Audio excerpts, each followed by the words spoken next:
हाय दोस्तों, जल्दी मेरे चैनल को सब्सक्राइब कर दो और हाँ, बेल बटन दबाना ना भूलें। बिल्कुल फ्री है। रीत प्लीज़ यार बस करो, ये रिलेशन मत खींचो इतना। अब कुछ नहीं बचा, 15 साल बर्बाद हो चुके हैं तुम्हारे पागलपन को झेल झेल के। मुझे नहीं रहना तुम्हारे साथ। अच्छा तो दे दो 50 लाख, छुटकारा पालो। कहाँ से लाओगे पैसे? नमस्कार दोस्तों, मैं अलका ठाकुर स्वागत करती हूँ आपका मेरे चैनल में, जहाँ हम सुनते हैं प्यार भरी कहानियाँ हमारी यादों की डायरी से। दोस्तों ये कहानी है चंडीगढ़ में रहने वाले एक ऐसे कपल की जिनका रिलेशन पूरी तरह खराब हो चुका है, जिसमें कोई गुंजाइश नहीं बाकी। सागर शादी से पहले गारमेंट एक्सपोर्ट का बिजनेस करता था। घर में सिर्फ एक माँ थी। 12 साल की उम्र में पिता का साया सिर से हट गया था। एक मीटिंग के सिलसिले में सागर जब दिल्ली गया था तो वहाँ उसकी मुलाकात रीत से हुई। वो अपने चाचा के साथ उस मीटिंग में उनके साथ गई थी। वहीं उसकी मुलाकात सागर से हुई। जान पहचान हुई, हेलो हाय किया। रीत को सागर एक नज़र में पसंद आ गया था, पर सागर की तरफ से ऐसा कुछ भी नहीं था। अब जब भी सागर दिल्ली जाता हमेशा रीत अपने चाचा के साथ आती। वैसे रीत को कोई इंटरेस्ट नहीं था काम का, बस बहाना बना के वो आ जाती। सागर ने भी नोटिस किया कि रीत उसे चाहती है। रीत ने अपने चाचा के फ़ोन से सागर का नंबर निकाला और उसे कॉल किया। हेलो, कैसे हो आप? कौन? रीत आप हो? हाँ जी, मैं बढ़िया। आपने कैसे फ़ोन किया? बस जी, मन हुआ तो फ़ोन कर लिया। वैसे आपको कुछ कहना था। जी बोलिए ना। मैं आपको पसंद करती हूँ, शादी करना चाहती हूँ। मेरी फैमिली में सब है सिवाय पापा के, पर माँ इंग्लैंड में रहती है, वहीं काम करती है। सागर ने उसे मना कर दिया। रीत, मैं तुम्हारे जैसा अमीर नहीं, ना ऐशो आराम दे पाऊँगा। मेरी एक ही माँ है यार, और वो भी उम्र दराज है। बहनों की शादी हो गई है, लेकिन मैं बहुत घरेलू लड़की देख रहा हूँ जो उनकी देखभाल कर सके। वो बहुत बीमार रहती है। मैं सब कर लूँगी सागर, एक मौका तो दो। सागर ने मना कर दिया और फ़ोन काट दिया। कुछ टाइम बाद जब सागर उसके चाचा से मिलने गया, वहाँ उसे रीत भी मिली। घर के आंगन में चारपाई पर बैठे सागर रीत के चाचा से काम की बात कर रहा था। नहीं सर, मुझे लगता है कि ये मीटिंग हमारी कल ही होनी चाहिए।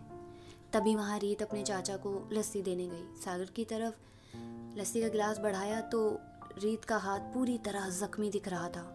रीत जी, ये आपको क्या हुआ? वो कुछ नहीं, कल मशीन से हाथ कट गया। सागर वहाँ से जाने लगा कि तभी उसने रीत के चाचा से कहा, हरमिंदर जी वॉशरूम कहाँ है? 1 मिनट बेटा, रीत यहाँ आओ। जी चाचा जी। सागर को फर्स्ट फ्लोर पर भेज दो। जी। रीत सागर वहाँ से घर के फर्स्ट फ्लोर पर गए। सागर तुरंत बोल पड़ा, ये क्या है? सच बताओ, कोई बात है? तुम्हें लगी कैसे? मैंने अपने हाथ की नस काट ली सागर, मुझे तुम नहीं मिले तो मैं मर जाऊंगी। सागर ने रीत को एक थप्पड़ मार दिया। दिमाग खराब हो गया है तुम्हारा? प्यार का मतलब ये सब नहीं होता। मुझे नहीं पता, बात करने आओ।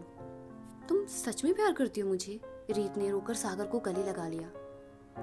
सागर ने रीत को भरोसा दिलाया कि वो जल्दी बात करने आएगा। रीत, तुम मेरी माँ का ध्यान रखोगी ना? वो बहुत बीमार रहती है। मैं सब कर लूँगी सागर, मुझ पे भरोसा करो। सागर ने सोचा यहाँ वहाँ रिश्ता क्यों देखना, जब सामने उसे इतनी अच्छी लड़की मिल रही है तो।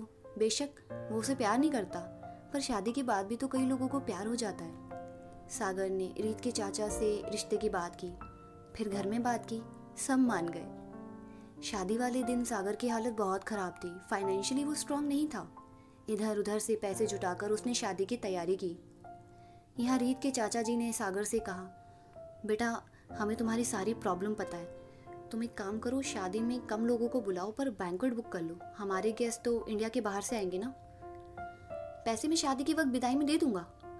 सागर परेशान था, कैसे होगा, क्या होगा, पर उसने सारी तैयारियां की। शादी के वक्त ही मंडप पर जाने से पहले सागर की मम्मी की तबीयत अचानक खराब हो गई।